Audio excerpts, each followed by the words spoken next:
6 months on the job for Mobile's executive public safety director. When he first came on board, he made some bold promises. Fox News gave you that exclusive interview about the Rear Admiral reporting for duty. And tonight, we're checking back in to see what's changed since he's been on the clock. Richard Landolt came on the scene in June 2014. He promised improvements to the fire and police departments and a more developed emergency preparedness plan for the city. How do you feel so far? I feel great. I'm excited about the new year. 2015 is going to be a great year. The long-term goal is to make Mobile the safest city by 2020. But just 6 days into the year, and the city is investigating multiple robberies, assaults, and at least 2 homicides. Landolt says it's gonna take time.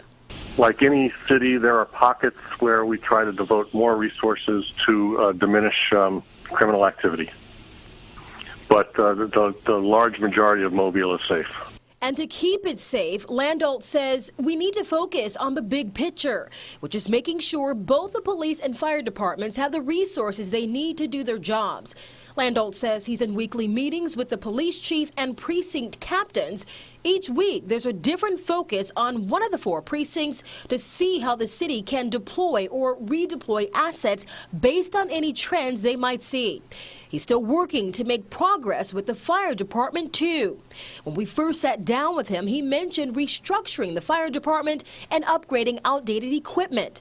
So far, I have toured every one of the fire stations, and one of the things I noticed was things that were broken need fixing. In some of the fire stations, they needed new stoves, so we're delivering there. I told Chief Pappas to replace everybody's mattress, so we're going to have total mattress replacement in all the fire stations. Some of them were 6 or 7 years old, which I considered a health hazard. New iPhones were ordered for all fire code personnel, he says, to help them do a better job.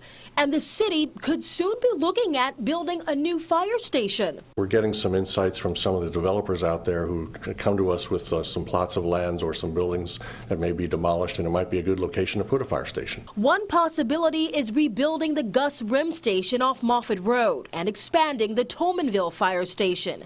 The time frame on that, possibly early next year. Well, that wasn't the end of our conversation. I also asked Landolt about his thoughts on the recent protests in light of the Black Lives Matter campaign. And he also talked about how your tax dollars are being spent so that the city is better prepared for an Ebola infection. You can see the response to those questions on our website right now, fox10tv.com.